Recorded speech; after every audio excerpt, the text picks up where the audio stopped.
సమాజంతో అనుబంధం తలుచుకుంటేనే కళ్ళు చెమస్తాయి.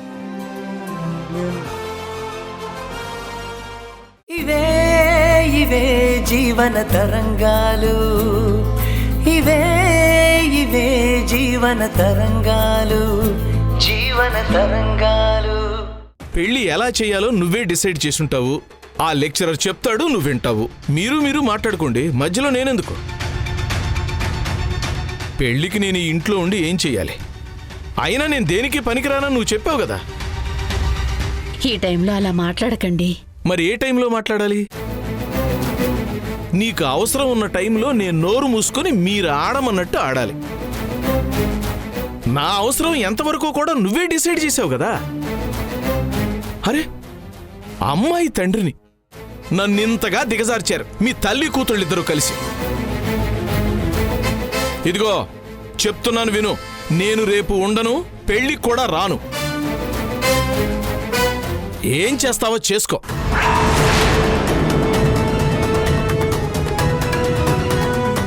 ఇప్పటి వరకు మీరు మాట్లాడిన దాంట్లో మీ ఈగో తప్ప కూతురికొచ్చిన సంబంధం ఎలాంటిదో అన్న ఆందోళన మీ కోపంలో కనిపించలేదండి. అలాగే అనిపిస్తుంది. మొగుడంటే గిట్టకపోతే ఏం మాట్లాడినా పెడర్థంగానే అనిపిస్తుంది. నేను బాగా అలసిపోయాను, నన్నింకా విసిగించకండి. నేను మీ మర్యాద నిలబెట్టుకోమని చెప్తున్నాను. తక్కువ చేసి మాట్లాడడం లేదు. అర్థం చేసుకోండి. ఇలా చేయకండి, బాగోదు. బాగోదు.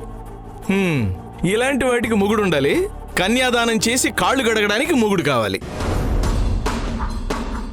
మీరు బొట్టు పట్టు చీరలు కట్టుకుని గాజులేసుకుని గలగలా తిరగడానికి మొగుడు ఉండాలి.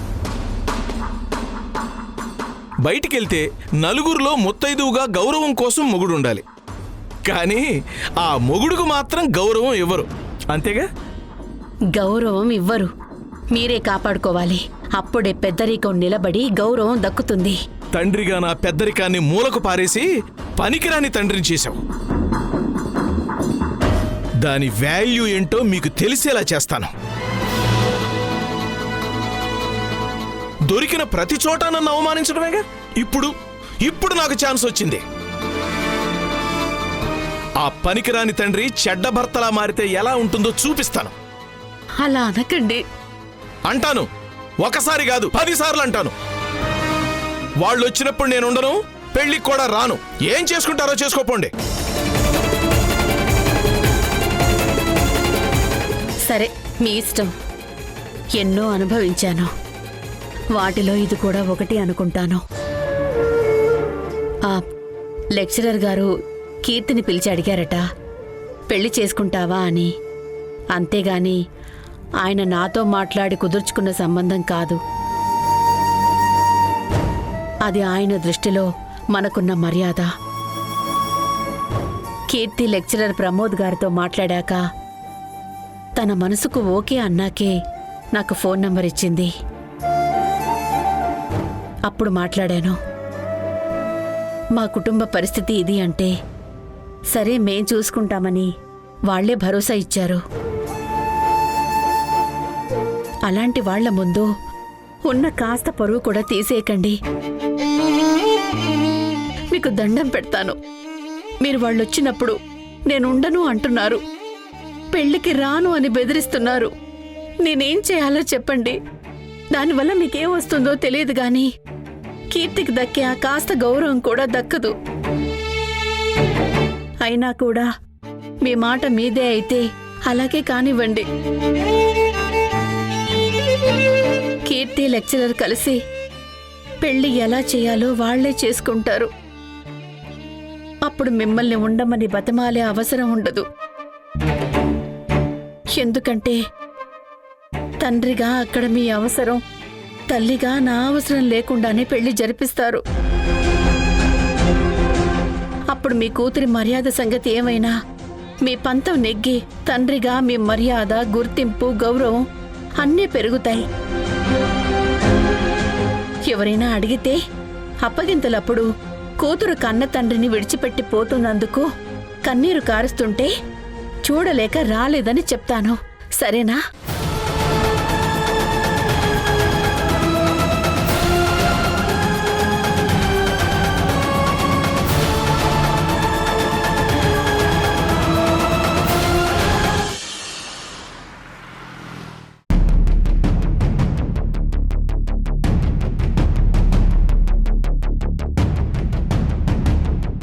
ఎవరమ్మా మీరు? ఎవరమ్మా? లెక్చరర్ ఉన్నారా? ఉన్నారు. ట్యూషన్ క్లాస్ తీసుకుంటున్నారు. ఇప్పుడు ఎవరితోనూ మాట్లాడరు.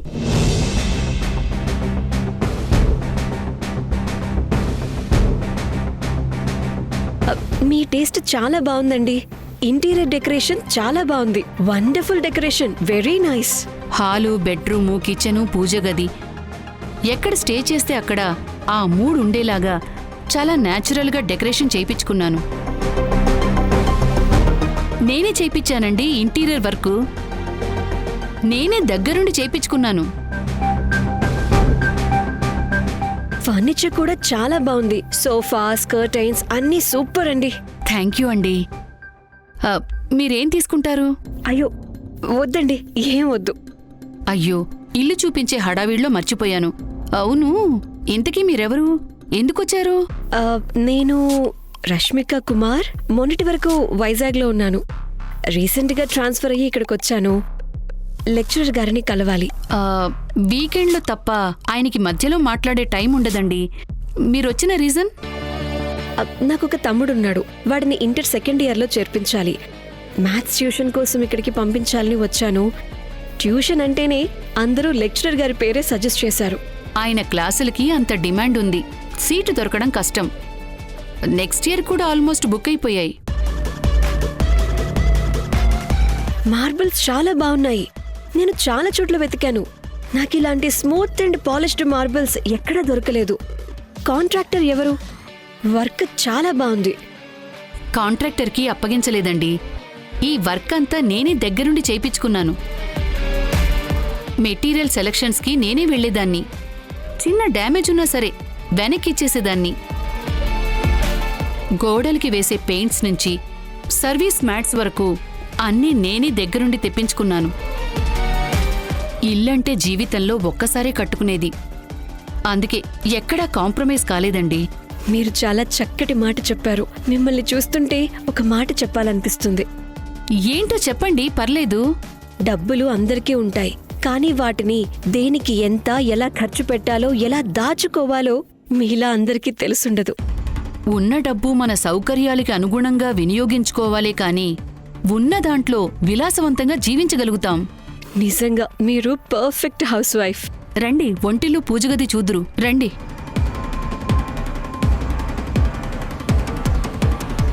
వంటిల్లు చాలా బాగుంది. మీ టేస్ట్కి తగ్గట్టుగానే ఉంది. కిచెన్ అంటే ఇలానే ఉండాలి అన్నట్టుగా ఉంది. ఇలాంటి రూమ్లో ఏ వంట చేసినా దాని టేస్ట్ అద్దరిపోతుంది. అంత బాగుంది మీ వంటిల్లు. వంటింటి విషయంలో నేనస్సలు తగ్గలేదండి. మనం లైఫ్లో సగం జీవితం ఇక్కడే గడుపుతాం. అలాంటప్పుడు కిచెన్ ఎంత కంఫర్టబుల్గా ఉంటే కుకింగ్ అంత కంఫర్టబుల్గా చేయొచ్చు. ఏమంటారు? ఏమంటాను, హైలీ ప్రొఫెషనల్ లెక్చరర్ గారికి హోమ్లీ ప్రొఫెషనల్ హౌస్ వైఫ్ మీరు. అవును, మీ లెక్చరర్ గారు వచ్చేసరికి లేట్ అవుతుందేమో. ఇక వచ్చే టైం అయిందండి. రాగానే నేను చెప్తాను మీ గురించి. ఈ లోపు కాఫీ తాగుతారా?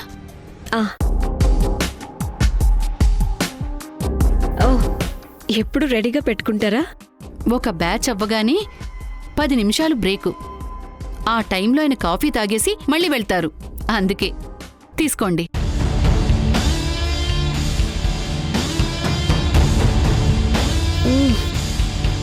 ఇలాంటి కాఫీ తాగి ఎన్ని రోజులయ్యిందో. అద్భుతంగా ఉందండి కాఫీ. నేనే దగ్గరుండి కాఫీ గింజల్ని సెలెక్ట్ చేసి మిషన్లో వేయించి తీసుకొస్తాను. లెక్చరర్ గారు చాలా అదృష్టవంతులు, మీలాంటి డెడికేటెడ్ హౌస్ వైఫ్ దొరికినందుకు. మరీ ఎక్కువగా పొగడకండి. మా ఆయన కూడా ఇదే మాట అంటుంటారు. నన్ను పెళ్లి చేసుకున్నందుకు తను చాలా అదృష్టవంతుడండి. పెళ్లి తర్వాత ఆయనకి బాగా కలిసొచ్చింది. ట్యూషన్ క్లాసులకి చాలా డిమాండ్. క్వాలిటీ బాగా ఉన్నప్పుడు ఆ మాత్రం డిమాండ్ ఉంటుంది. అలాగే ఫీజు కూడా ఎక్కువే పెట్టాలి. అప్పుడే ఇంట్రెస్ట్ ఉన్నవాళ్ళు మాత్రమే వస్తారు. అలాగే చేశామండి. వేరే చోట సబ్జెక్టుకి 6,000, కానీ ఇక్కడ 8,000 ఫీజు. మీరొక్క మాట చెప్పి మా తమ్ముని ట్యూషన్లో చేర్పించేలా చేయండి. సంవత్సరంలో 2 అడ్మిషన్స్కి మాత్రం నా ఇన్ఫ్లుయెన్స్ పనిచేస్తుంది. నేనొకసారి చెప్పి చూస్తాను. ఇక్కడే దగ్గరలో ఇల్లు కూడా తీసుకుంటాను. మంచి ఏరియా, కూరగాయల షాపు, కిరాణా షాప్స్ అన్నీ దగ్గరే ఉంటాయి. ముందు వీధిలో బ్యాంక్ కూడా ఉంది. ఆ, మీరే నాకు అకౌంట్ ఓపెన్ చేయడంలో హెల్ప్ చేయాలి. తప్పకుండా. బ్యాంక్లో లాకర్స్ లేవు. లాకర్స్ కావాలంటే ఎస్పీ రోడ్లో ఉన్న బ్రాంచ్కి వెళ్ళాలి. మా ఆయనకి మేనేజర్ బాగా తెలుసు. ఆయన కొడుకు ఇక్కడికే ట్యూషన్కి వచ్చేవాడు. అదిగో ఆయన వచ్చేశారు.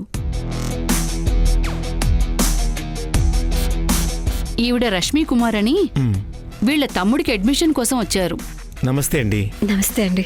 మా తమ్ముడికి మీ కాలేజ్లో సెకండ్ ఇయర్ అడ్మిషన్ కావాలి.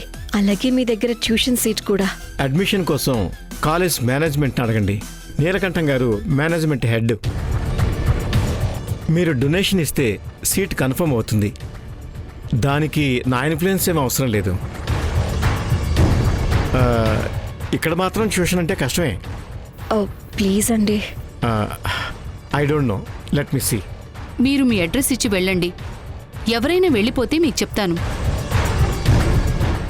చూద్దాం, కానీ గ్యారంటీగా చెప్పలేను. చాలా థ్యాంక్స్ అండి. నేను తర్వాత వస్తాను. ఒక్క నిమిషం ఆగండి.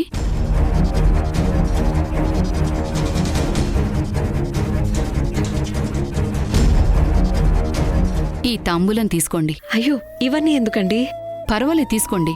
నాకు తృప్తిగా ఉంటుంది. డబ్బుంటే సరిపోతుందా? డబ్బుతో పాటు సంస్కారం కూడా ఉండాలి కదా.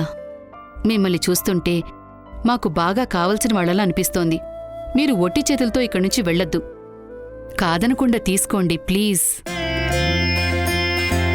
మా వాళ్ళెప్పుడు అంటూ ఉంటారు, మీరు ఎక్కడికి వెళ్ళినా ఊరికే వెళ్ళరు, వట్టి చేతులతో రారు అని. ఏంటో మీ అభిమానం చూస్తుంటే కాదనలేకపోతున్నాను. చాలా థ్యాంక్స్. వెళ్ళొస్తానండి. వస్తాను.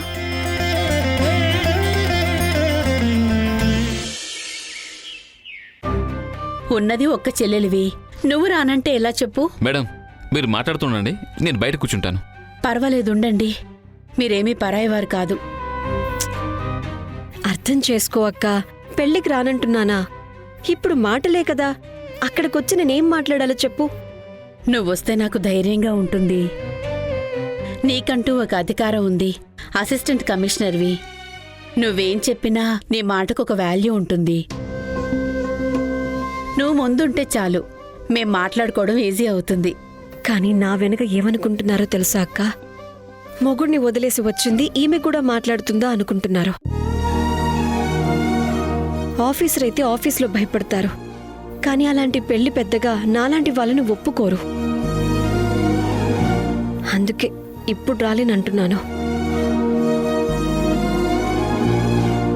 ఆల్మోస్ట్ పెళ్లికి సంబంధించి మాట్లాడుకోవటం అయిపోయింది.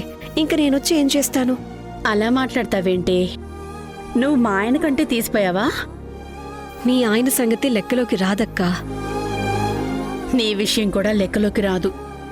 నేను కూడా అదే అంటున్నాను. నన్ను కూడా ఎవరూ లెక్కలోకి తీసుకోకపోవచ్చు. నా హస్బెండ్ని వదిలేసి వచ్చాను కదా, మళ్ళీ కలిసుండేది కూడా నమ్మకం లేదు. సర్లే అయితే, నువ్వు రావద్దని డిసైడ్ అయ్యావు కదా. అక్క, నేను చెప్పేది వినక్క. వాళ్ళు మాట్లాడడానికి వస్తారు. అక్కడ దేని గురించి మాట్లాడతారు చెప్పు? అన్నీ ముందే డిసైడ్ చేసుంటారు, అదే చెప్తారు. ఇలా వద్దు అలా చేయండి అని చెప్పే ఛాన్స్ నీకే ఉండదు. ఇక నేనక్కడికొచ్చి ఏం చేస్తాను చెప్పు? సత్యం గారు, ఒక్క నిమిషం బయట ఉంటారా? Okay madam.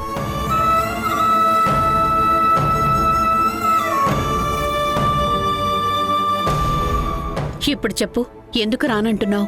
చెప్పాను కదక్క, వర్క్ ఉందని. నేను ఆల్రెడీ చాలా టెన్షన్లో ఉన్నాను. పెళ్లి సింపుల్గానే చేస్తున్నావు, ఖర్చు ఏమీ ఉండదు. ఒకవేళ ఖర్చు ఎక్కువైనా నా దగ్గర పిఎఫ్ డబ్బులున్నాయి, డ్రా చేస్తాను. నాకు తెలుసక్క, అయినా నాకెందుకు చెప్తున్నావు? డబ్బు విషయంలోనే నా కొడుకు దూరం అయ్యాడు. ఇప్పుడు నువ్వు కూడా రాను అంటున్నావు. పెళ్లి పనుల్లో ముందుంటే నిన్ను డబ్బులు అడుగుతాను అనుకుంటున్నావా? నాకు నువ్వు వస్తే చాలు, పెళ్లి చేయడానికి కావలసిన డబ్బులు నా దగ్గర ఉన్నాయి. అక్క, ఏంటక్క అలా మాట్లాడుతున్నావు? కీర్తి ఫారెన్ వెళ్ళిపోతుంది, అమ్మ డల్ అయిపోతుంది. ఎలాగో నా మొగుడున్నా లేనట్టే. ఇక నాకున్నది నువ్వు ఒక్కదానివే. నువ్వు కూడా దూరంగా ఉండకు ప్లీజే. ప్లీజ్ అక్క, డబ్బు కోసం నేను దూరం పెడతానా? నిజంగా లేదు కదా? ఖచ్చితంగా కాదు. సరే అయితే నేను వెళ్ళొస్తాను. ఆ, నీకు నేను ఫోన్ చేస్తాను. సరే.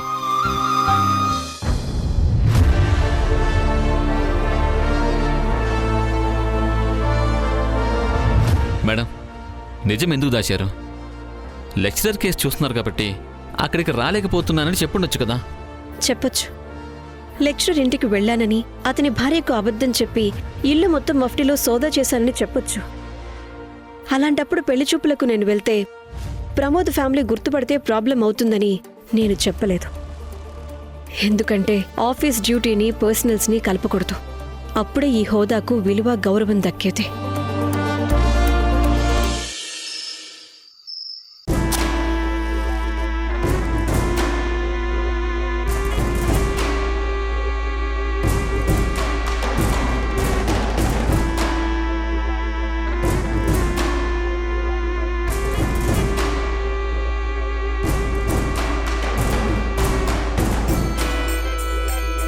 నాన్న, ఎందుకు ఇలా మాట్లాడారు? అసలు ఎందుకు ఇలా చేశారు మీరు? నేనేం చేశాను? లెక్చరర్ ప్రమోద్ గారు మాట్లాడడానికి ఇంటికొస్తే మీరు ఇంట్లో ఉండను అని చెప్పారంట. ఇంకా ఎక్కువ మాట్లాడితే పెళ్లికే రాను అన్నారంట. అవును అన్నాను. అసలు మీరు మాట్లాడాల్సిన మాటలేనా ఇవి? మీరు నాకు నాన్న. అది నీకు ఇప్పుడు గుర్తుకొచ్చిందే? అంటే అబ్బాయిని మీరే చూసుకున్నారు. అతని మంచి చెడు కూడా మీకు తెలిసే ఉంటుంది కదా. హ, ఇక నాతో ఏం పని? పెళ్ళి ఎప్పుడో కూడా మీరే డిసైడ్ చేసుకున్నారు, మరి నేనెందుకు? ఓహో, ఆనవాయితీ ప్రకారం కళ్యాణ మండపంలో మగ్గులో నీళ్లు పట్టుకొని కాళ్ళు కడిగి కన్యాదానం చేయడానికే? లేక పెళ్లిలో మీ నాన్నగారెక్కడ రమ్మనమని నన్ను పంతులు గారు పిలిచినప్పుడు దద్దమ్మలా వచ్చి నిలబడ్డానికే? మీకు ఆ పరిస్థితి రావడానికి కారణం ఎవరు? ఎప్పుడో ఒక తప్పు చేశాను, హ, అందుకు ఇంతగానా? ఈ రియలైజేషను అప్పుడు జాబ్ పోయిన వెంటనే కలిగి ఉంటే ఇంకో జాబ్ వెతుక్కొని మీ ఫ్యూచర్ చక్కదిద్దుకొని మా ఫ్యూచర్ బాగుండేలా చేసేవాళ్ళు. వేరే జాబ్ దొరకద్దు? మీరు వెతకలేదు, మీకు అవసరం రాలేదు. అమ్మ జాబ్కి వెళ్ళేది, జీతం వచ్చేది. మీరు ఏదో ఒక రోజు మారకపోతారా అని అమ్మ ఎదురు చూస్తూ ఉండేది. కానీ మీలో ఎలాంటి మార్పు రాలేదు. పైగా ఇక మిమ్మల్ని మోటివేట్ చేసినా ఫలితం లేదన్న దాకా చేయి దాటిపోయారు. అయినా కూడా మీకు టైంకి టిఫిను, భోజనం, బట్టలు అన్నీ సమకూర్చేది. మీకేమో హాయిగా ఉండడం అలవాటైపోయింది. అలా అయినా ఊరికే ఇంట్లో కూర్చోవచ్చు కదా. అంటే మగవాడు తిరక్కు చెడిపోతాడని లాజిక్ చెప్పి తిరిగి తిరిగి చెడిపోయారు. కార్డ్స్ ఆడడం, క్లబ్బుల్లో జల్సాలు, మందు, సిగరెట్లు, వాటన్నిటికి అయ్యే ఖర్చు అమ్మే భరించాలి, మిమ్మల్ని పోషించాలి.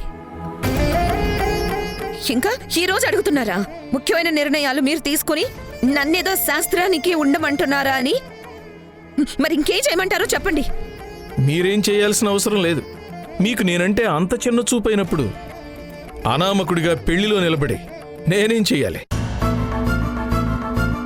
నేను పెళ్లికి రావాల్సిన అవసరమే లేదు, అందుకే నేను రానని చెప్పాను. అందరు అమ్మాయిలానే నేను కూడా ముచ్చట పడేదాన్ని. నాకు మా అమ్మ నాన్న నా కోసం ఒక అబ్బాయిని వెతుకుతారని. కానీ నాకు మీరు ఆ భరోసా ఎప్పుడిచ్చారు గనుక? నువ్వు అవకాశం ఇస్తే అలాగే చేసి ఉండేవాళ్ళం. ఓహో, అయితే నేను పెళ్లికి తొందరపడ్డానంటారా? లేక మీరే స్వయంగా నా కోసం సంబంధం వెతికి తీసుకొచ్చేవారా? మీరు సంబంధం కలుపుకోవడానికి మాట కలిపితే ఎదుటి వాళ్ళు ఏమనేవాళ్ళో తెలుసా? ఈయన గారే ఇలా ఉంటే వీళ్ళ కుటుంబం ఎలా ఉండాలి అని.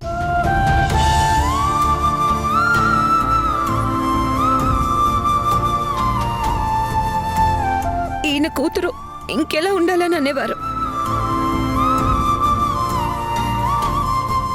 ఇలాంటి కుటుంబం నుంచి మాకు సంబంధం వద్దు అని మొహం మీదే తలుపులు వేసుకునేవాళ్ళు.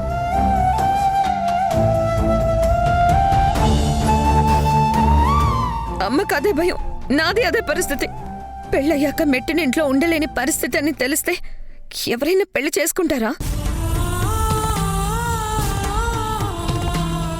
సరే, పెళ్లి కొడుకు ఎవరైనా పర్వాలేదు, నేను పెళ్లి చేసుకుందామని అనుకుంటే రాజశేఖర్ గారి కుటుంబానికి చెందిన అమ్మాయి అని తెలిస్తే ముందుకొచ్చేవారా?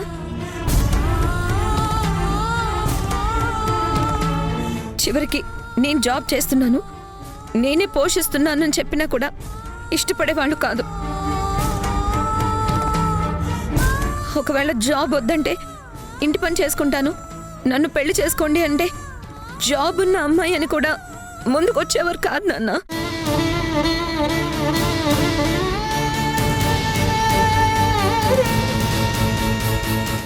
అలాంటి తిరుగుబోతు తండ్రికి పుట్టిన కూతురు ఇక ఏమి ఎలాంటిదో అనుకునేవారు. ఆపు తల్లి, ఆపు.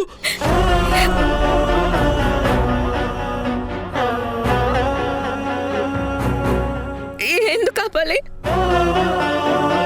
లేదు, మీరు వినాలి, వినాలి. మీరు వినలేను కాబట్టి బాధగా ఉంది. కట్టుకున్న భార్య ఎంత కష్టపడుతున్నా మీ మనసు కరగదు కదా.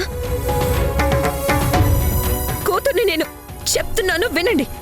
నేను ఎలాంటి సిచ్యుయేషన్లో బ్రతుకుతున్నానో చెప్తాను వినండి. చేతులు రెండూ చాచి అందరినీ అడుక్కోవాలి, నన్ను పెళ్లి చేసుకోండి అని. అప్పుడు ఎవరో ఒక నలుగురు మధ్యవర్తులు వాళ్ళు శుద్ధపూసులు అయినట్టు హాల్లో కూర్చొని పెద్ద మనుషుల్లా నీతులు చెప్తూ ఉంటారు.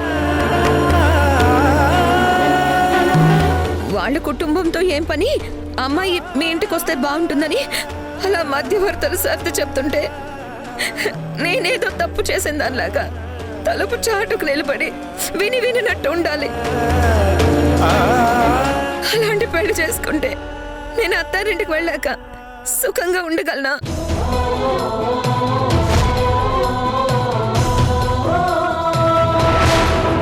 నా ఉద్దేశం ఏంటో కూడా నువ్వు అర్థం చేసుకుంటే మన బంధం కూడా తొందరలోనే బలపడుతుంది.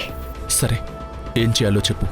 ముందు నువ్వు ఇక్కడ మా వాళ్ళెవ్వరికీ కనిపించకుండా కేర్ఫుల్గా ఎక్కడో ఒక దగ్గరుండు. నేను నిన్ను నమ్మాలంటే నేను అడిగిన టైం నువ్వు నాకు కూడా ఇవ్వాలి.